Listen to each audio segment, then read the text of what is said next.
గడిచిన వైఎస్ఆర్సీపీ ప్రభుత్వం ఉన్నప్పుడు రావూరు చేవూరు దగ్గర ల్యాండ్ కేటాయించడం కూడా జరిగింది.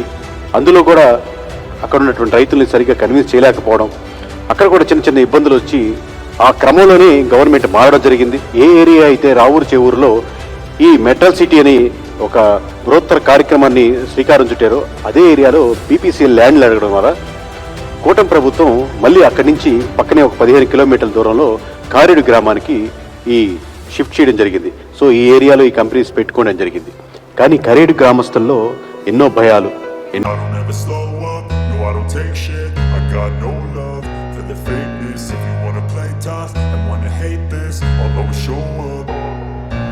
don't ever slow up, no I don't take shit. I got no love for the fakeness. If you wanna play tough and wanna hate this, I'll always show up and make a statement. I don't ever slow up, no I don't take shit. I got no love for the fakeness. If you wanna play tough and wanna hate this, I'll always show up and make a statement. Everything I do so instinctive and so passionate. Every word I move so descriptive like an adjective. I got a vendetta against people who patented being negative when you should be getting after it.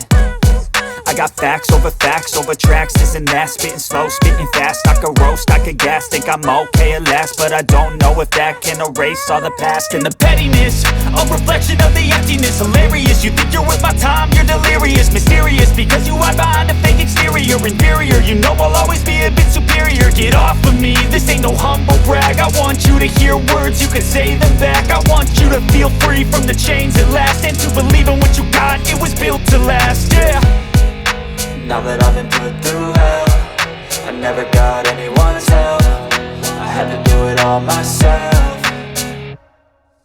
I don't ever slow up, no I don't take shit. I got no love for the fakeness. If you wanna play tough and wanna hate this, I'll always show up and make a statement. I don't ever slow up, no I don't take shit. I got no love for the fakeness. If you wanna play tough and wanna hate this, I'll always show up and make a statement. Gonna learn the consequence of being incompetent. Mental health is confidence, dreams and some honestness. I'm not here to save the day, that's for you to take away.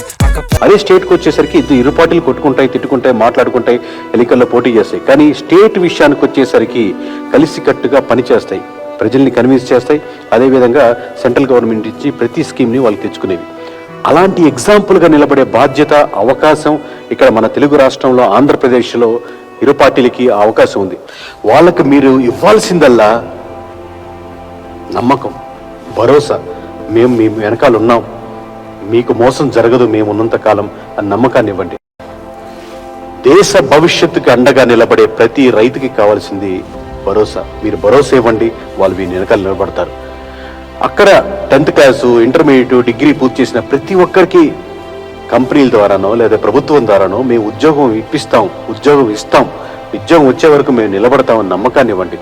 అలాగే ఇల్లు కోల్పోతున్న ప్రతి ఒక్కరికి R&Rలో ఇల్లు, అది సరైన పద్ధతిలో సరైన సమయంలో, అంటే అక్కడ తాళం వేసే సమయానికి అక్కడ మీ కొత్త తాళంతో తాళబుర్రతో కొత్త ఇల్లు రెడీగా ఉండాలి. ఆ విధంగా తయారు చేయండి. భరోసానివ్వండి. నీటి సరఫరా, ప్రతి ఇంటికి మంచి నీటి సదుపాయం, మంచి నీరు సరఫరా చేస్తామని, ఉచితంగా సరఫరా చేస్తామని నమ్మకం ఇవ్వండి. దేశ భవిష్యత్తుకి అండగా నిలబడే ప్రతి రైతుకి కావాల్సింది భరోసా. మీరు భరోసా ఇవ్వండి, వాళ్ళు మీ వెనకాల నిలబడతారు. అక్కడ 10th క్లాసు, ఇంటర్మీడియట్, డిగ్రీ పూర్తి చేసిన ప్రతి ఒక్కరికి కంపెనీల ద్వారానో లేదా ప్రభుత్వం ద్వారానో మేము ఉద్యోగం ఇప్పిస్తాం, ఉద్యోగం ఇస్తాం, ఉద్యోగం వచ్చే వరకు మేము నిలబడతామని నమ్మకాన్ని ఇవ్వండి. అలాగే ఇల్లు కోల్పోతున్న ప్రతి ఒక్కరికి R&Rలో ఇల్లు, అది సరైన పద్ధతిలో సరైన సమయంలో, అంటే అక్కడ తాళం వేసే సమయానికి అక్కడ మీ కొత్త తాళంతో తాళబుర్రతో కొత్త ఇల్లు రెడీగా ఉండాలి. ఆ విధంగా తయారు చేయండి. భరోసానివ్వండి. నీటి సరఫరా, ప్రతి ఇంటికి మంచి నీటి సదుపాయం, మంచి నీరు సరఫరా చేస్తామని, ఉచితంగా సరఫరా చేస్తామని నమ్మకం ఇవ్వండి. భరోసా ఇవ్వాలి. విద్యుత్, అంటే ఇక్కడ మీరు సోలార్ పవర్ ప్లాంట్స్ పెడుతున్నారు, అన్ని మెటల్ సిటీ అంటున్నారు, కానీ వాళ్ళకి ప్రతి ఇంటికి ఉచితంగా విద్యుత్ సరఫరా మేము చేయగలుగుతాం. ఎందుకంటే ఇక్కడ వచ్చే ప్లాంట్స్ మేము కన్విన్స్ చేయగలుగుతాం. వాళ్ళ మీద ప్రెజర్ తీసుకురండి, ఇండస్ట్రీస్ మీద. అలాగే అక్కడ స్కూల్స్ కోల్పోతుంటే నిజంగా అక్కడెక్కడి నుంచి ఎవరైనా వస్తున్నప్పుడు ప్రతి ఒక్కరికి, ప్రతి పిల్లవాడికి చదువుకునే దానికి మంచి స్కూల్స్ ఏర్పాటు చేయండి. ఇది కదా దేశ భవిష్యత్తు. అలాగే హాస్పిటల్స్, ఎందుకంటే వృద్ధాప్యంలో కానీ ఇప్పుడు గవర్నమెంట్ హాస్పిటల్స్ పరిస్థితుల్లో కానీ గవర్నమెంట్ హాస్పిటల్ నుంచి ప్రైవేట్ హాస్పిటల్కి ఎంత ఖర్చు అవుతుందో ప్రతి ఒక్కరికి తెలిసిందే. అలా కాకుండా ఇక్కడ ఉండే వారికి ఉచితంగా మంచి హాస్పిటల్స్ సదుపాయాలతో ఉంటుందంటే ఇంకొక అడుగు ముందుకేస్తారు. అలాగే మీకు ప్రతి ఉత్పత్తి అంటే ఇక్కడ మేము పంటలు పండిస్తున్నాం కదా, మా ప్రొడక్షన్ ఏమవుతుంది అనుకున్నప్పుడు అది చేపలు కావచ్చు, ఇంకోటి కావచ్చు, అక్కడ పండించేవి. ఎందుకంటే అక్కడ ఉండే మత్స్యకారులు, మేము స్టడీ చేసిందంటే చాలా మందికి డౌట్స్ ఏంటంటే, మేము మత్స్యకారులు అండి, మేము సముద్రం ఒడ్డున ఉంటాం, ఇక్కడి నుంచి తీసుకెళ్లి ప్రొడక్షన్ ఏం చేయాలి, చేపలు ఏం చేయాలి, ఎవరు తీసుకుంటారు అన్నప్పుడు వాళ్ళకి భరోసా కల్పించండి. మొత్తం ప్రొడక్షన్ని ఎవరు తీసుకుంటారు, దానికి వాళ్ళకి క్లారిఫైగా చెప్పండి. అలాగే పరిశుభ్రత మీద వాళ్ళకి బాధ్యత ఇవ్వండి. ఎందుకంటే మన దేశంలో ప్రతి విలేజ్లో, ప్రతి గ్రామంలో పెద్ద సమస్య ఉందంటే డ్రైనేజ్ కావచ్చు, మురికి వాళ్ళు కావచ్చు, దానికి ఎలా హ్యాండిల్ చేస్తున్నారు ప్రభుత్వం అని అందరికీ తెలిసిందే. అలా కాకుండా మేము ఈ కంపెనీస్ వచ్చాక వేస్ట్ మేనేజ్మెంట్ని పరిశుభ్రంగా ప్రతి వీధిని బాధ్యత తీసుకునే విధంగా సిఎస్ఆర్ యాక్టివిటీలో కంపెనీస్కి ఇన్వాల్వ్ చేయండి, దాని రెస్పాన్సిబిలిటీ వాళ్ళకి అటాచ్ చేయండి, ప్రతిదీ నీట్గా వచ్చేట్టు చూడండి. అలాగే అక్కడ చుట్టుపక్కల మా సర్వేలో అప్పుడు తెలిసింది ఏంటంటే, మేము కరేడు గ్రామంలో చేసినప్పుడు మాకు చాలా వరకు పశు సంపద ఉంది. గేదెలున్నాయి, ఆవులున్నాయి, మేకలున్నాయి, యాదవ కులస్తులు చాలా మంది ఉన్నారు.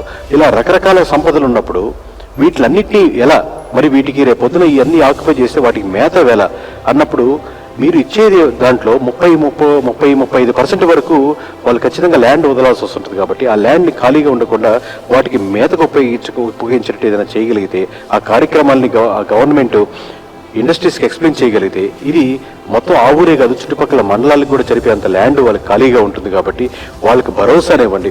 అలాగే మీరు భరోసా ఇవ్వాల్సింది వీధి లైట్లు.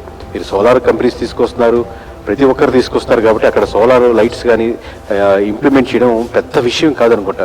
నా స్వార్థం ఒక్కటేనండి,